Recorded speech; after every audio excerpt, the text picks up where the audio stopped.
ನಮಸ್ಕಾರ.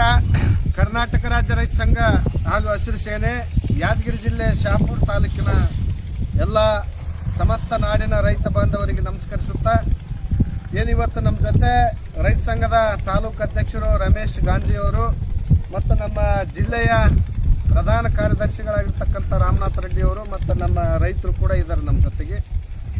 ಇವತ್ತು ನಮ್ಮ ಜಿಲ್ಲೆಯ ಎಲ್ಲ ತಾಲೂಕಿನ ಶಾಸಕರುಗಳಿಗೆ ಈ ಒಂದು ವಿಷಯವನ್ನು ತಿಳಿಸ್ಲಿಕ್ಕೆ ಇಷ್ಟಪಡ್ತೀನಿ.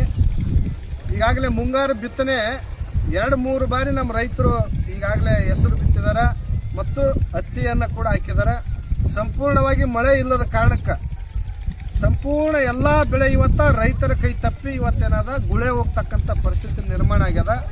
ಅದಕ್ಕೆ ಸರ್ಕಾರ ಮತ್ತು ಇಲ್ಲಿರುವಂಥ ಸ್ಥಳೀಯ ಶಾಸಕರು ಶರಣಬಸಪ್ಪಗೌಡ ದರ್ಶನಾಪುರ ಅವರು ಇರ್ಬೋದು, ಮತ್ತು ಈ ಒಂದು ಲಿಂಗಸೂರು ಶಾಸಕರಾಗಿರ್ತಕ್ಕಂಥ ಮಾನಪ್ಪ ವಜ್ಜಲ್ ಅವರು ಮತ್ತು ದೇವದುರ್ಗ ತಾಲೂಕಿನ ಶಾಸಕರಾಗಿರ್ತಕ್ಕಂಥ ನಮ್ಮ ಕರಿಯಮ್ಮ ಅವರು ಕೂಡ ತಾಯಿಯವರು ಕೂಡ ಇವತ್ತು ತಮ್ಮ ಈ ಒಂದು ವಿಡಿಯೋ ಮೂಲಕ ತಿಳಿಸೋದಿಷ್ಟೇ, ರೈತರಿಗೆ ಈ ಒಂದು ಎಡದಂಡೆ ಮತ್ತು ಬಲದಂಡೆ ಕಾಲುವೆಗೆ ನೀರನ್ನು ಬಿಡ್ತಕ್ಕಂಥ ಕೆಲಸ ಮಾಡ್ರಿ. ಯಾಕಂದ್ರೆ ದನ ಕರುಗಳಿಗೆ ಇವತ್ತೇನದ ಕುಡಿಯೋ ನೀರು ಸಮಸ್ಯೆ ಆಗ್ಯದ. ಹಳ್ಳ ಕೊಳ್ಳಗಳು ಸಂಪೂರ್ಣವಾಗಿ ಇವತ್ತು ಬತ್ತಿ ಹೋಗ್ಯದ. ಇದ್ರ ಬಗ್ಗೆ ಬಹಳ ತಾವೇನದ ತರಾತುರಿಯಲ್ಲಿ ಒಂದು ಬಹಳ ಗಂಭೀರವಾಗಿರ್ತಕ್ಕಂಥ ಈ ಒಂದು ನೀರಿನ ಸಲಹೆ ಸಮಿತಿ ತಕ್ಷಣದಲ್ಲಿ ಮಾಡಿ ರೈತರಿಗೆ ಏನದ ಇಲ್ಲಿ ಹಳ್ಳ ಕೊಳ್ಳಗಳು ಸಂಪೂರ್ಣವಾಗಿ ಬತ್ತಿ ಹೋಗಿದಾವ. ದನಕರಗಳು ಶಾಪ ಆಗ್ತಾವ. ಅದಕ್ಕೆ ದಯಮಾಡಿ ಆ ದನಕರಗಳಿಗೆ ಪ್ರಾಣಿ ಪಕ್ಷಿಗಳಿಗೆ ಇವತ್ತೇನದ ನೀರಿಲ್ಲದ ಎಲ್ಲಾ ಕೆರೆಗಳು ಇವತ್ತು ಬತ್ತಿ ಹೋಗ್ತಕ್ಕಂಥ ಪರಿಸ್ಥಿತಿ ನಿರ್ಮಾಣ ಆಗ್ಯದ. ಅದಕ್ಕೆ ತಕ್ಷಣದಲ್ಲಿ ಎಲ್ಲಾ ಕೆರೆಗಳನ್ನು ತುಂಬತಕ್ಕಂಥ ಕೆಲಸ ಮಾಡ್ರಿ.